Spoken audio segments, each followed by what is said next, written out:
در نظر گرفتن تجربه بسیار دردناکی که خودشون داشتن، این تجربه را ازش استفاده کردن و حالا به دیگر عزیزانی که ممکنه در شرایط مشابه باشند با بهره‌گیری از فرم علمی موجود در این زمینه تخصصی کمک‌هایی رو ارائه می‌کنند که انسان‌ها بتونن در زمان از دست دادن یک عزیز با این غم و اندوه به درستی کنار بیان و تا حد امکان به یک زندگی طبیعی ادامه بدن.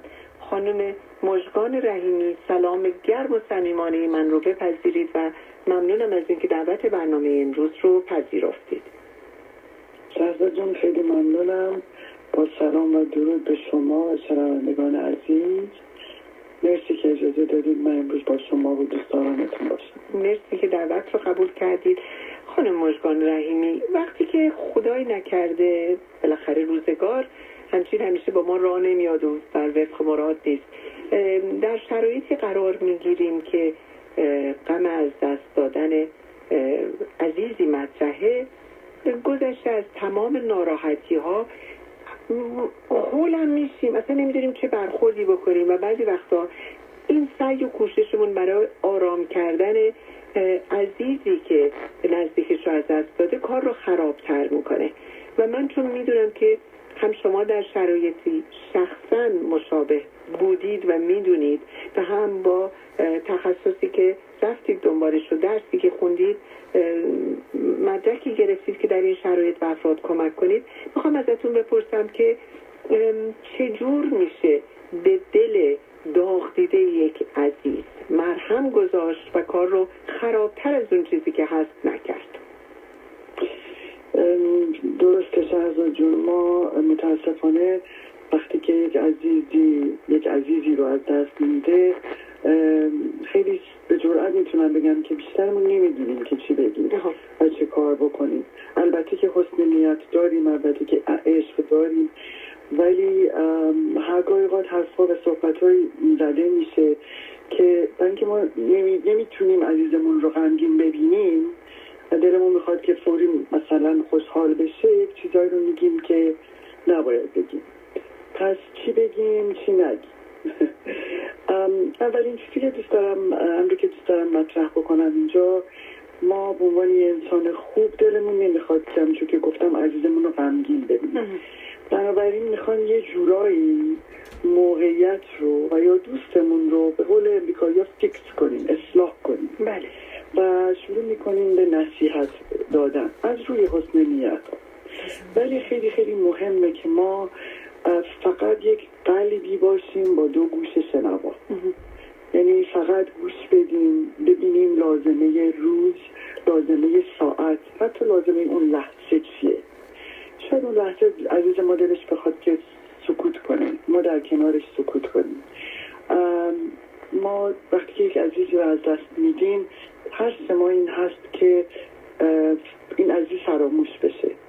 مطرح کردن اسم عزیز از دست رفته خیلی کمک کننده است برای ترمیم قلب.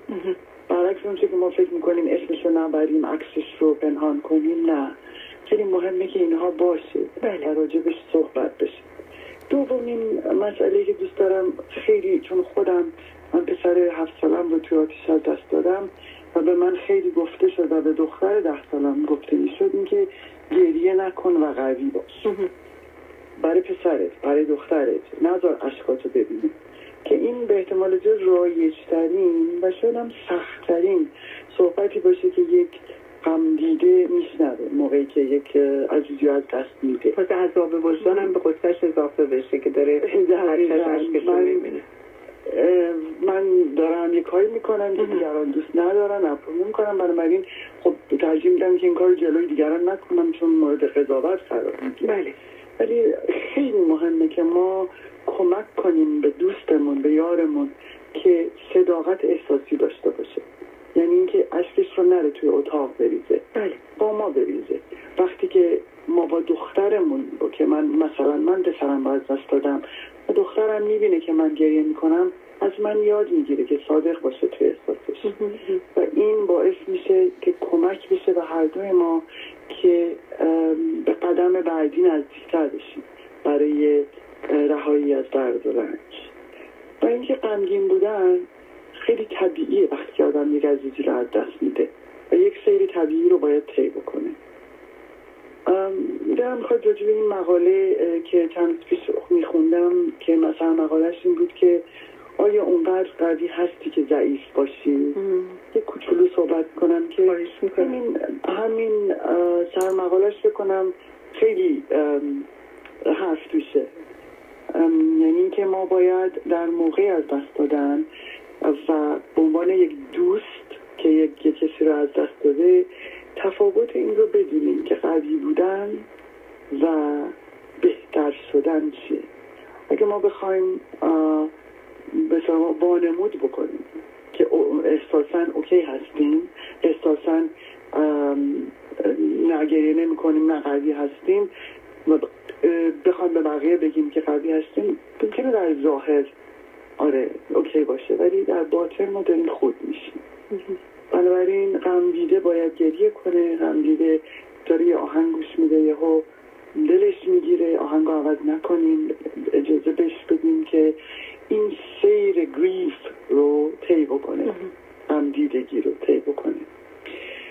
اگه فرصت هست که دو تای دیگه هم بله بفرمایید. بله یه چیزی که خیلی دوستای عزیز با آدم در موقع از دست دادن میگن اینه که یه جایگزین پیدا کنیم یا خودمون رو مشغول نگه داریم که اگه مشغول باشیم و جایگزین پیدا کنیم به اصطلاح خودمون حواسمون میره. حواس هیچ جا نمیره، اگرم بره با هجوم شب برمیگرده. اینه که این موقع هست که اگر ما خودمون رو بی خودی مشغول نگه داریم برای تسکین دادن قلب دردمندمون میخوایم متوسل بشیم به تسکین دهنده های موقت مثل مشروب خوردن، مثل اعتیاد، مثل کارهایی که فکر میکنیم در اون لحظه ما رو آروم میکنه که بعد این خودش باعث مشکلات دیگه میشه. پس ما غممون ماشین نیست که بتونیم جایگزینش بکنیم، باید باهاش دیل بکنیم، باید اجازه بهش بدیم که بازم من اینو میگم مسیر طبیعیش رو بگذرونه و غم و درد کامل بشه که ما بتونیم به مرحله بعدی برسیم.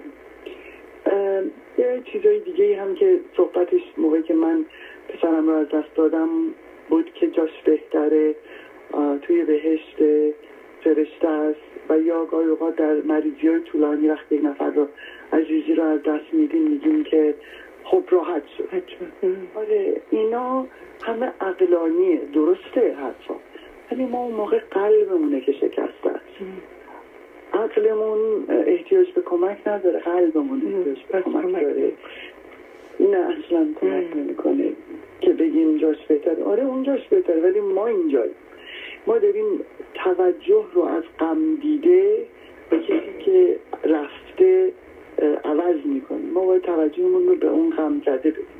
این خیلی مهمه در بهبودی. خانم مژگان رحیمی عزیز، من ازتون خواهش میکنم شما هر چند وقت دفعه یه سری به برنامه ما بزنید، همین توصیه ها رو والا دستتون درد نکنه، این توصیه ها رو هم به ما بگین بدونیم چجور رفتار بکنیم. بعضی وقتا آدم میگم هول میشه بلد نیست یا همون یه لقمه یه ذره کم که بلده یادش میره و بدونه که متوجه باشه بدتر نمک میریزه به روی زخم افراد.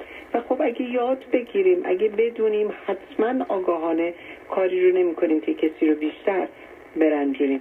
و بعدم چجوری برگشتن به زندگی، چجوری کنار آمدن با غصه و غم، اینا بلدی میخواد، اینا یاد گرفتن میخواد. برای همین هر چند وقت سری به ما بزنید، مطالب اثرگذارتون رو با ما و شنوندگانمون عنوان بکنید، بذارید که از شما و این تکنیکتون بیاموزیم. حتما خیلی هم خوشحال میشم. دوباره ممنونم شهرزاد. مرسی خانم مژگان رحیمی، با بهترین آرزوها برای شما، با تشکر از وقتی که به ما و شنوندگانمون دادید.